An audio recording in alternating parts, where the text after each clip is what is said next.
नाही मुलं नाही काय नाही. या दिवशी एक काढा काढा म्हणती याचा, काढा काढा म्हणती याचा झाला भूमिभार, काढा काढा म्हणती याचा झाला भूमिभार. ज्यांनी अब्जानी प्रॉपर्टी आपल्याला कमवून ठेवली तो मृत्यू पावला की त्याचा जमिनीला भार झाला म्हणते. वजन वाढत नाही मेल्यावर, पण त्याची दुर्गंधी सुटती आणि ती दुर्गंधी आपल्याला त्रास देते. म्हणून रक्ताच्या नात्यातली म्हणते काढा काढा म्हणती याचा झाला भूमिभार. पेटून द्या, मातीत टाका, एखाद्या गंगेत सोडा. ती अवस्था गजेंद्राची. बोभाईत होता आपल्या पत्न्यांकडे बघून, एक येत नव्हती, एक नव्हती. काही काही बारकाली पिला आपल्या आईला म्हणजे आई बाबांचा पाय कोण्यातरी शत्रून धरलाय. अगं म्हणे आपण सगळेजण गेलो त्याचा सुटला ना आपला धरला तर कोण्या देवाला हात मारता. काय राहिलंय त्यांचं आता. चला आपलं घरी. दिवस सूर्यास्त झाल्यानंतर सर्व पत्न्या त्रिकुटावर निघून गेल्या. गजेंद्र व्यक्त आहे. मागचं स्मरण झालं. आपण प्रजेची सेवा न करता चुकीचं काम केले, याच्याकरता आपल्याला पशुचा जन्म भेटला. पण देवा माफ कर, याच्यानंतर अशी चूक करणार नाही. हरे नमः, हरे नमः, हरे नमः. हरी शब्दाचा उच्चार केला. दुःख हरयन्ते इति हरी, पाप क्षालयन्ते हरी, सौख्य वृद्धियन्ते इति हरी. गजेंद्राचा धावा तुआ केला विठाई. हात मारली देवा. असेल जो कोणी ब्रह्मांड चालक, असेल जो कोणी ब्रह्मांड चालक, आपणची हाक देईल, आपणची हाक देईल, हाक देईल, आपणची हाक देईल. नखराने पूर्ण रक्त पिऊन टाकलं. हातबल झाला गजेंद्र, हातबल. नुसती त्वचा शिल्लक, सापळा शिल्लक. देवा यावं लागतंय. ऋतुमान सरोवरामध्ये काही ब्रह्मकमळाची फुलं होती.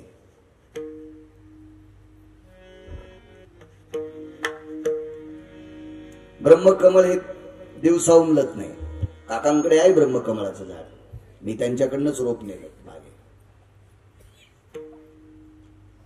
कमळाच्या काही ठराविक जातीत असं एकमेव कमळ आहे ब्रह्मकमळ. ते रात्री फुलते आणि दिवसा बुजून जाते. बाकी सर्व कमळ सूर्योदय झालं की उमलतात आणि रात्र झाली की मिटतात. एकटंच ब्रह्मकमळ आहे ते रातच्या उमलते. त्याचा रंग पांढरा आहे. ते भगवान शिवजीला समर्पित करतात. अशी काही ब्रह्मकमळ आहे. दुसरी काही कमळ आहेत. त्या कमळाचं एक पुष्प सोंडेत घेतलं आणि भिरकावलं. थोड्या खुर्च्यावाली बाजूला सरका म्हणजे बाकीच्यांना जागा राहील.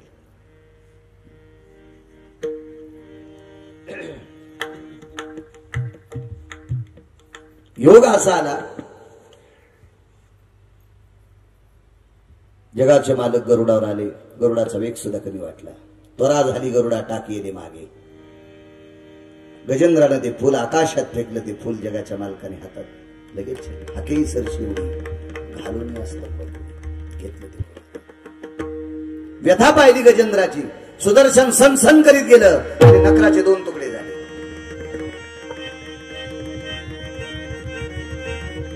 माणसाकडे चातुर्य किती असावं लक्षात घ्या. वेळप्रसंगी चातुर्याचा वापर, बुद्धीचा वापर केला पाहिजे. मनुष्य देहीची ज्ञाने सच्चिदानंद पदवी घेणे एवढा अधिकार नारायणे कृपावलोकने निधला. चातुर्य असलं पाहिजे माणसाकडे. नखराचे तुकडे 2 झाले. गजेंद्राच्या शरीरातून दिव्य ज्योत प्राप्त झाली. स्वर्गातनं 2 पार्षद आले. त्या विमानामध्ये गजेंद्राचा प्राण बसवला. नकर नावाचा व्यक्ती जलचर, त्याला आपण मगर म्हणतो. शास्त्रात त्याला नकर मगर फार मोठी दात असते. त्याचे तुकडे 2 झाले. तो नकर नावाचा व्यक्ती माझ्या विटेवरच्या मालकाला बोलत होता, देवा तर माझे 2 तुकडे केलेस. आणि कोण गजेंद्र? तो हत्ती आहे, मी जलचर आहे, तो भूचर आहे. तो जमिनीवर राहतो, मी पाण्यात राहतो. आम्ही दोन्ही पशुच्या योनीत आहेत. एकाला मारतोस आणि एकाला स्वर्गाला नेतो, असं काय? तर पंढरपुरातल्या मालकाने द्वारकाधीश कृष्ण परमात्म्याने सांगितलं, अरे नकरा, तो गजेंद्र माझा भक्त आहे, त्यानं माझं भजन केलंय. बर, तो तुमचा भजन आहे, मी काय केलं तुमचं वाईट? माझ्या भक्ताचं रक्त केलंस. आणि तो भक्त कशावर? म्हणले तोंडानं माझं चिंतन केलं. किती हुशारी वापरली बघा. नालायक माणसं सुद्धा कधी कधी उद्धार होतो हुशारीनं. डोकं वापरलं पाहिजे कधी कधी. आणि डोकं जे आहे ना गहाण ठुले, ते हुशार सुद्धा असेच नदीने पडत. कशाने दिले आपल्या डोक्याचा वापर? चांगला करायला पाहिजे. नकरानं सांगितलं, देवा 9 विधा भक्ती, सर्वात भक्ती श्रेष्ठ कोणती? पंढरपुरातलं मालक खरं बोलतो. द्वारकाधीश श्रीकृष्ण परमात्मा म्हणले, सगळ्यात श्रेष्ठ भक्ती श्रवण भक्ती. एखादा श्लोक वाचित असताना ह्रस्व दीर्घ जर चुकलं तर पाप मला आहे, तुम्हाला नाही. पाप वक्त्याला आहे, श्रोत्याला नाही. प्रभू तुम्ही महिषाची मूर्ती, खाली बसलेली सर्व लोक शंकर आहेत, सर्व पार्वती. माझ्या आळंदीतल्या मालकांचं वाक्य, प्रभू तुम्ही महेशाची मूर्ती. भगवान शिवशंकर आहात तुम्ही. माऊली महाविष्णू ज्ञानोबराय नमूद करतात, सर्वन भक्ती सर्वात श्रेष्ठ आहे. ठीक आहे म्हणले, विस्तार करत नाही, पुढे सरकतो. देवा, गजेंद्रानं एका तोंडानं तुमचं भजन केलंय. माझं तोंड तरी का म्हणवतं? कारण माझ्या तोंडात त्याचा पाय असल्यामुळे मी भजन करू शकत नाही. पण माझे दोन्ही कान रिकामे होते. गजेंद्राचा पाय माझ्या कानात नव्हता. गजेंद्राने एका तोंडानं केलेलं हरी नावाचं भजन मी दोन्ही कानानं ऐकलं. माझे द्वारकाधीश कृष्ण परमात्मा म्हणले, काय हुशारी नालायक. आणि ऐका म्हणले, देवा तसे 6 तत्व आहेत. पुन्हा एक तत्व सांगतो. एक नाम श्रवणाचं तत्व आणि दुसरं दृष्टीचं तत्व आहे. कोणतं तत्व? देवा म्हणे, तुमच्याकडे बघितल्याच्या नंतर कोट्यावधी ब्रह्महत्येचं पातक जातंय. माझे डोळे शाबीद आहे, मी नखापासून शेलीपर्यंत तुम्हाला पाहिले आणि एकही ब्राह्मण मारलं नाही, रक्त फक्त हत्तीचं पेले. पाप कुठं राहिले? हशी आले ऋषिकेशी. तात्काळ पंढरपुरातल्या मालकाला हसू आलं आणि गजेंद्राचाही उद्धार केला. इथे श्रीमन महा भागवते पुराणे चरित्राणाम कथा प्रसंगो गजेंद्र मोक्षायाम अध्याय हरये नमः. मुनी श्री सुखदेव सांगतात, राजा पुढे एके दिवशी देवांना काही गोष्टीची अडचण आहे. वेगात ऐकलं असं गृहीत धरा. पुढे सरकतो थोडं थोडं थोडं थोडं. सर्व देवतेंची सभा भरली. आपले सुद्धा ढवळ्या कपड्यावाल्यांचे अधिवेशन असतात. हिवाळी अधिवेशन नाना तुमचे, उन्हाळी अधिवेशन आणि पावसाळी अधिवेशन. तरी साहेब असतील ना तुमचे? 2-3 अधिवेशन असतात. या अधिवेशनात निकष असतात. कधी शेतकऱ्याचे प्रश्न असतील, कधी कोणाचे प्रश्न असतील, कोणाचे काय प्रश्न असतील. तसं वरे सुद्धा अधिवेशन असतं. हे अधिवेशन भरलं, त्या अधिवेशनात नमूद केलं आपल्याला सागरातून काही रत्न बाहेर काढायचे. 10-15 मिनिटात समुद्र बनतो. मंद्राचळ पर्वताची रही केली, वासुकी सापाचा दोर केला. देव आपल्याकडे आहेत पण अपुरे पडतील म्हणून राक्षसांचं सहकार्य घेतलं. निशाचरांचा राजा राजा बळी आहे, बळीला आमंत्रित केलं. बळीनं सांगितलं, समुद्र मंथनाच्या अंतीची रत्न निघतील, जे मौल्यवान वस्तू निघतील, याच्यावर अधिकार कोणाचा? भगवंतानं सांगितलं, अर्ध्या तुम्हाला अर्ध्या आम्हाला. बळीच्या लक्षात आलं, देव लोक थोडेसे चतुर आहेत.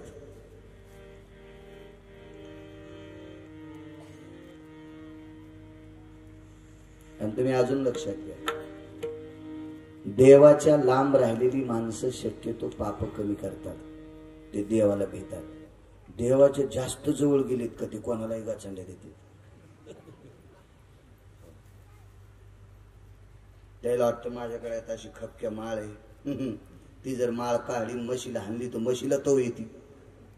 इतकी ठोकर माळ, पण वागतूक डांबरासारखं. तर माळीला काय किंमत आहे? चांगलं वागला तर माळीला किंमत आहे. एका माणसाच्या गळ्यात 35 माळी होत्या.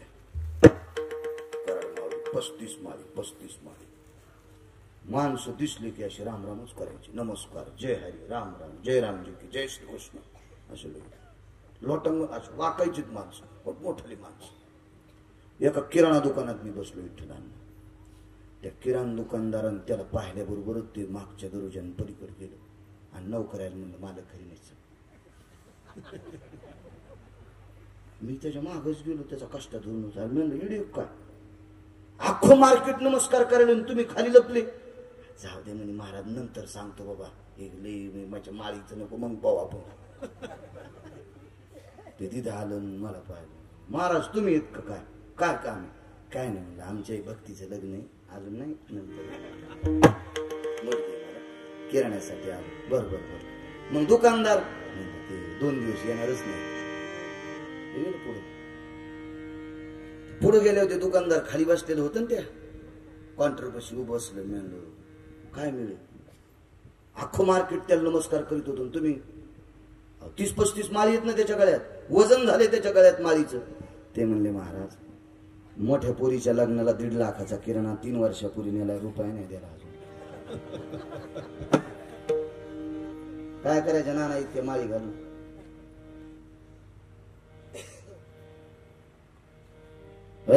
किंमत आहे त्याला? खरं बोलल्यावर माळी किंमत काय? किंमत आहे? राजाबाईनं सांगितलं तुमचं काही खरं नाही, आताच नमूद करा. म्हणजे एक तुम्हाला, एक आम्हाला, एक तुम्हाला, एक आम्हाला. पहिली जर देवानं घेतली तर दुसरी राक्षसानं, तिसरी देवानं, चौथी राक्षसानं, 5वी देवानं, 6वी राक्षसानं. एक तिकडे, एक इकडे, एक तिकडे, एक इकडे. माप असते बरं. आंब्याचं माप तुम्हाला माहिती का? सायखडीचं माप. आंबेच नाही तर उतरायला, तर सायखडी काय करणार? मापाचे प्रकार 21 सांगितले. मेयाम सांख्यानाम, एक मोजायचे, घालून मोजायचे. मे समाप मोजायचे, तुल्य अशी मापच नाही म्हणली. तुमच्या मापावर नाही, आमच्या मापावर. ठीक आहे म्हणजे एक तिकडे, एक इकडे. त्याला म्हणतात शेपटीकून कोणी कोणी, तोंडाकून कोणी धरायचं याची पंचायत. देव हुशार होते. देवाने सांगितलं आपण नाटक करून पळत जाऊन तोंडाकून धरू. हे पळत गेले तोंडाकून धरले. राक्षस म्हणले तुम्ही तिकून कसं काय धरले? देव म्हणले आम्ही ज्येष्ठ आहेत, तुम्ही कनिष्ठ आहेत, त्याच्यामुळे तुम्ही पायाकून धरा. सरपाल पाय असतील का? हे इथंच राक्षस गोंधळात पडले. ते म्हणले तुमची आतापासून बेईमानी आहे ना, आम्हाला तोंडाकून धरू देत असलेले. हेच तर करायचं होतं देवाला. गुळानं मारायचं, त्या रिस काय करायचं? राक्षस घातले तोंडाकून. देव झाले शेपटाकून. तोंडाकून का नकोय? कारण साप असा फिरून फिरून फिरून लाल होणार होता, गरम होणार होता. गरम झाला की तोंडातून गरळ पडणार होती विषाची, आणि विष सहन करायची ताकद यांच्याकडे नव्हती. राक्षस काही सहन करते. हो, म्हणून तर राक्षसासाठी शिमगा आहे. द्या सोडून शिमगा. कालच सांगितलं, घाला माळी. निदान दात पडल्यावर तरी घाली जा. चावून गेल्यावर साहेब तुम्हाला म्हणलं मी पुढच्या महिन्यात अंगावर घेऊन आहे की नाही? पण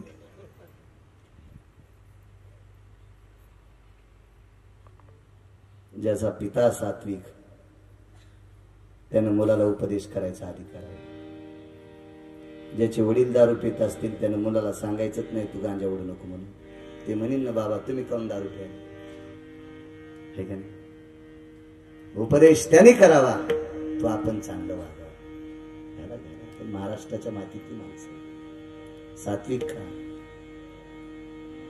विचार गोड होत असतात माणसाचे. हार शुद्ध असला पाहिजे. हार मोठी ताकद आहे. असं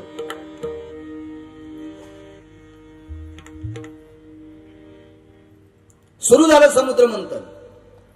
सन सन सन वस्तू निघू लागल्या. ऐरावत हत्ती निघला, उच्चश्रवा नावाचा घोडा निघला, कामधेनू नावाची गाय निघली, चंद्र निघला, अमृत निघलं, वारुणी नावाची मदिरा निघली. मला पुराणात 2 दारूची नाव माहिती, वारुणी आणि मैरेक. इकडे किती आहेत ते आपल्याला काही पाठ नाही आणि करायचे नाही. थोडे साहेब गजल वाट करायची.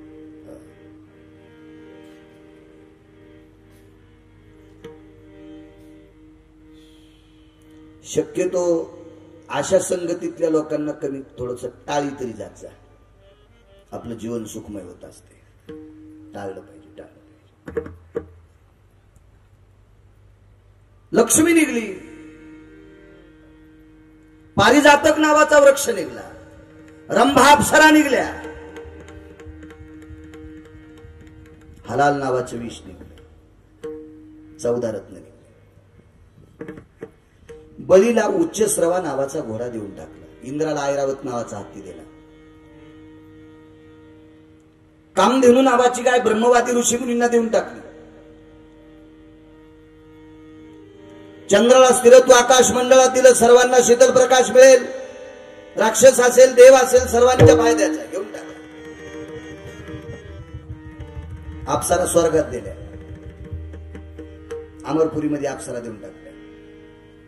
कौस्तुभ नावाचा मणी निघला. पंढरपुरातल्या मालकाने गळ्यात बांधला. लक्ष्मी निघली. लक्ष्मीसाठी भांडणं होते. कोणाला आवडत नाही लक्ष्मी?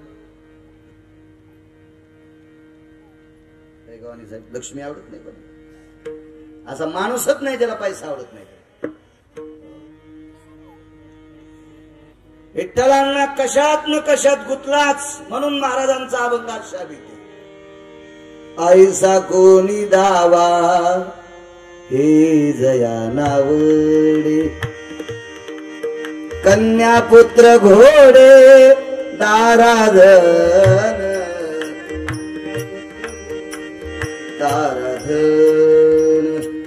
पैशाला हात लावित नाही. बायको केली नाहीस. वाहनात बसलास. आला नाही का चौकटीत? सुटतच नाही. सुटत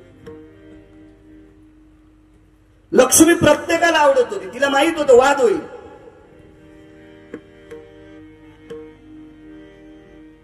डॉक्टर साहेब लक्ष्मीच्या हातामध्ये निळ्या फुलाची माळ होती आणि निळी फुलं नाना आळशीच्या झाडाला असतात. बाकी कोण्या झाडाला असतील ते मला मोजायचं नाही. पण आळशीच्या फुलाची माळ. आळशी म्हणजे जवस. हो, आता विज्ञानात आयुर्वेदात सांगते जशी बडीशोप खाता तशी ते जवस खात जा. कॅल्शियम वाढते. आता लय श्रीमंताच्या पानपुड्यात जवस आहे. पहिलं गरीबाच्या घरी सकाळच्या नेहरी जवसाची चटणी भाकर. हो, आता खपक्या लोकांच्या घरी पण पानपुड्यात जवस. नाही तर पहिल्यानं काजू बदामच गवसायचे. तुम्हाला नाही म्हणाला? लोकांना माहिती आता जवस नाही खाल्लं की बसताना अग गगन उठताना अग गग. कॅल्शियम जर गोट ठेवायचं असेल तर जवस लय गरजेचं आहे. कोणी कच्च खालीत, कोणी भाजून खालीत, कोणी चटणी करून खालीत जवसाची. आळशी नार आहे त्याची. पूर्वीच्या काळामध्ये जनावराचा जर पाय मोडला तर जवस भिजित होते. त्याचा लेप करीत होते. पाठीत कुठं चेचरलं तर जवस भिजवायचं. एकदम चिकट पदार्थ लावायचा आणि लेप करून दुसऱ्या दिवशी धुवून काढायचं. औषधी होते. ज्या देशामध्ये 18 प्रकारच्या वनस्पती पिकतात असा एकमेव देश आहे तो फक्त भारत देश आहे.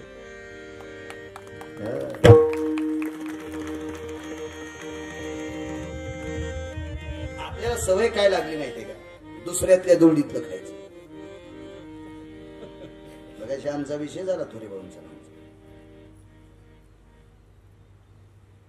तांदूळ कुंदऱ्याची भाजी, घोळाची भाजी, बारका घोळ, मोठा घोळ. बारक्या घोळाला आमच्याकडे हागऱ्या घोळ म्हणते.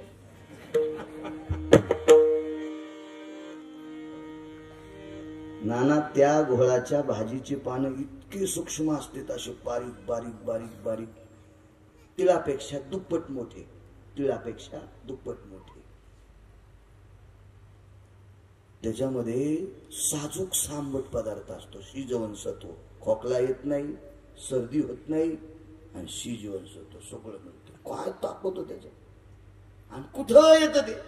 खताळ घालायचं काम नाही, काय नाही काय नाही काय नाही काय नाही. कोरडीची भाजी काय नाविन्य त्याच्यात. हे फांदाचा नावाचा वेल बनते, तुमच्याकडे त्याला काय म्हणतात काय नाही. आषाढ महिन्यात बाथरूम जर जास्त लागली तर त्या फांदाच्या भाजाची शेंगुळे करायचे. तुमच्याकडे जिलेबी म्हणतात ना, आमच्याकडे त्याला गळफाशी म्हणते. कारण मावली आहे की नाही, उडदाची असती तुमच्याकडे जिलेबी. काय ताकद, काय आपली जी पदार्थ आहेत ना, वा राम राम, विषय. आपल्याला दुसरं आवडायला 36 दिवसापूर्वी शिजविलेला आलू फ्रीज मधला काढायचा, एकात घालायचं, वरून त्याला मैदा लावायचा आणि ते तळायचं. गरम गरम समोसा. या सकाळी गेल्या समोसा कसाच बाहेर येईन. जठरा नलो भय तृप्त वसायाम रसना प्रिया भय जायन्ते प्रातान कार्यां विधि भयाना प्रातान कार्यां विधि भयाना भ्रष्टं लोकं रसनं भ्रष्टं लोकं रसनं भ्रष्टं लोकं रसनं. जिभेला गोड वाटतंय ते खाणं मूर्खपणाचं टोक आहे. काही गोड वाटन जिभेला ते खात असते. केंद्र सांगते ते खा. सर्व शरीराचं केंद्र पोट आहे, जठराग्नी. ते ते ते ज्यानं तृप्त होते ते खायचं, काही नाही खायचं. नाना प्रकारचे पदार्थ. 28 प्रकारचे पेढे, 28 प्रकारचे पेढे.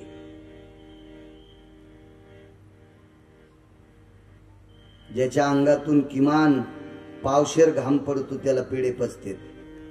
आपण पेढे खाल्ल्यावर घाम न पडणाऱ्याचे पेढेच काढतो पेढा. मग आपण सर्वोत्कृष्ट पेढा समजायचा ताक. मध्यंतरी ताक म्हशीला पाजित होते. आता लय चांगले चांगले शुगर झालेली माणसं ताकच प्यालेत. कळायलंय वर चोर, कळायलंय जुन्यावर यालेत माणसं. द्वापार युगात सांगितलं, वांगे भाजून भरीत करी वर कांद्याची कोशिंबिरी. घराकडे चाल ग मला देऊया, यशोदे घराकडे चाल ग मला देऊया. विठ्ठलांना मांडे खाल्ले तुमचे का? आई लहानच घे ग उंडा, मला लवकर करून दे मांडा. लांब गेल्या गाईच्या झुंडा मला जेऊ घा, मला जेऊ घा. काय तत्व आहे आपल्या पदार्थामध्ये. मी पुण्याहून एकदा कीर्तन 7 ते 9 कीर्तन झालं. तिकडे 7 ते 9 कीर्तन असतं. तुमच्या इकडे नाशिक भागात 7 ते 9 कीर्तन. कीर्तन आटपलं, यजमानाच्या इथं चांगलं जेवायला होतं. पाठ लावलेला मोठा माणूस होता, 25 कोटीची प्रॉपर्टी. ज्याच्या बायकोची कोणी चप्पल पाहिली नाही ती माऊली आम्हाला तूप वाढायला होती. तरी नालायक पाकिट घेऊन धाब्यावर जेवतो. अडचण असल्यावर जेव द्या, पण ते जेव घाले नाही नाही मला कसं कमी या धाब्यावर कसं खतम. अडचण असल्यावर जेव द्या शाकाहारी धाब्यावर, त्याबद्दल काही विषय नाही. पण यजमान जर जीव घालीत असेल तर कशाला जायचं. आगावपणा आहे, मूर्खपणा आहे. अडचण कोणाला येऊ शकते. मी जर यात्रेत गेलो तर मी काही सासरवाडी तुमच्या तिकडे खावंच लागेल. एका हॉटेल पशी लोक थांबलेले डॉक्टर साहेब. गाड्या अशा मोठमोठ्या गाड्या होत्या, तुमच्या सगळ्याच्या गाड्यासारख्या. नाही मी पण त्याच्यात आलो. नाना इकून 4 मजली, इकून 3 मजली, 1 मजली हॉटेलीवर गाड्या सुटलेल्या. गाडी उभी केल्या होत्या. संध्याकाळची वेळ होती. हॉटेलवालच्या ते पुढे एक नौकर असतं, त्याच्या हातात एक चमकणारा दांडा असतो. मध्ये या काच खाली गेलं, ती टोपी गिपी काळी पड. महाराज शाकाहारी आमच्या हॉटेलच्या. मेन पोटभर खाली पुढं व्हा. मेन रोड का त्या बापान बांधला. ते हॉटेल पैसे थोडीच गाडी असं नाही म्हणलं. मी येईल म्हणायला लागलो. कशाला म्हणून खायचं नाही म्हणे. मग थांबले का? मी म्हणलं मला सांग हे 3 मजली हॉटेल, हे 4 मजली, तुमचं 1 मजली, इतकं गिऱ्हाईक कसं काय? ते म्हणलं शिशी कॅमेऱ्यातून मालक पाहते, तुम्ही पुढं बघा. हो, मला मालक म्हणेन गिऱ्हाईक नाही, तू कशाला बोलायला त्याला? म्हणलं तुझ्या मालकाला सांग मी बाळू महाराज. तुम्ही बाळू महाराज इतकं का? आमचे मालक तुमचंच कीर्तन ऐकलेत मोबाईल. म्हणून जाऊ दे, ऐकू दे, सांगू नकोस, मी पोटभर जेवून आले, मला सांग ना इतके लोक कसं काय? ते म्हणला आमच्या हॉटेलवर इतकी गर्दी त्या म्हातारीच्या फोटोमुळे. त्याच्या हॉटेलच्या बोर्डवर एक म्हातारीचा फोटो लावला होता, 90 वर्षाच्या म्हातारीचा. इथे बाजऱ्याच्या भाकरी तीळ लावलेल्या चुलीवरल्या भेटतील म्हणून या सगळ्या मोठ्या लोकांच्या गाड्या चुलीवरल्या भाकरी खाण्यासाठी त्या हॉटेलीपाशी. मी त्या पोराला विचारलं ही म्हातारी? म्हणला 9 वर्षापूर्वीच मेली.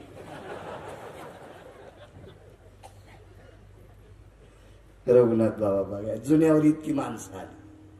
यावंच लागणार जुन्यावर, नाही तर आपल्याला आयुष्य फार कमी होईल. जुन्यावर या, या जुन्यावर या, गरज आहे जुन्यावर. आता बिस्लऱ्या पण खापराच्या भेटायला, तवे सुद्धा खापराचे, कुकर पण खापराचे. माझ्या लहानपणी तुमच्याकडे बिब्या आहेत की नाही काय नाही, आमच्या लहानपणी गाडग्यात वरण शिजायचं आणि ते उलथणं असतं ना सराटा, त्याला असं ते टोचायचं बिब्याला आणि ते बिबा त्या वरणात टाकायचं, कधीच पोट दुखत. काय सोपे गेलो सगळं. शिट्टी दाबली की भातात वरण, वरणात भात. हो, जेवणाऱ्याची शिट्टी का वाजन त्याचं मिळत नाही.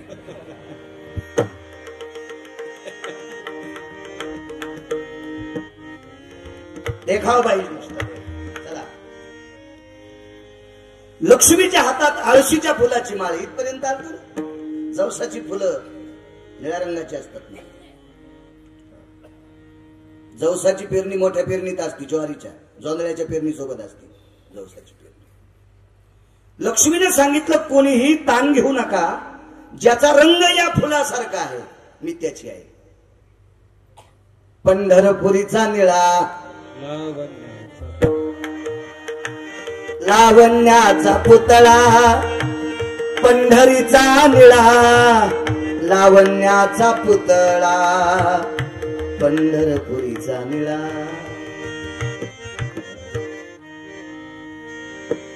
घनश्याम, श्याम म्हणजे तो रंग पंढरपुरातल्या मालकाचा लक्ष्मी सुप्रत करून दिली. अमृत, हलाल आणि वारुणी नावाची मद्य, या तिन्हीच्या गोष्टी. देवाच्या वाट्याला हलाल नावाचं विष आलं.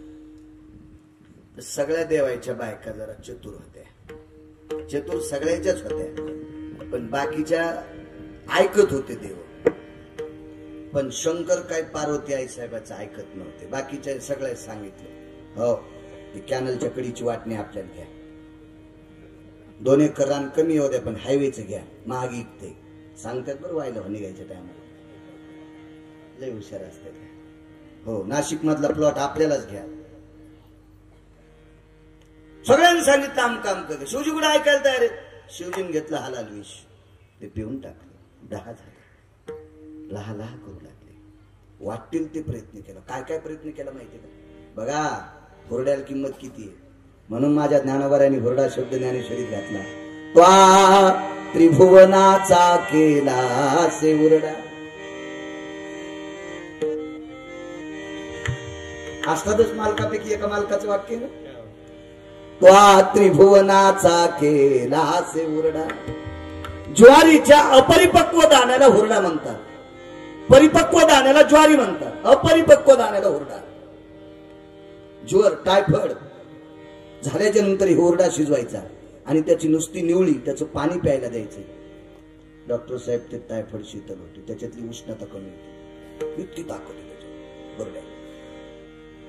जुनी माणसं शेतात हुरड्याच्या दिवसात महिनाभर येडा करायची, 2-4च कंस भाजायचे, चोळायचे की लगेच. काय त्या हुरड्यात तत्व होते. म्हणून 90 वर्ष 100 पार केल्या त्याने, 100 पार केल्या. शिवजीने हुरड्याच्या घुगऱ्या कधी खाल्ल्या? चैत्र महिन्यामध्ये एक बारशीत असती, द्वादशी, त्या बारशीला हुरडाच्या घुगऱ्या शिजवतात आणि आंबील करतात.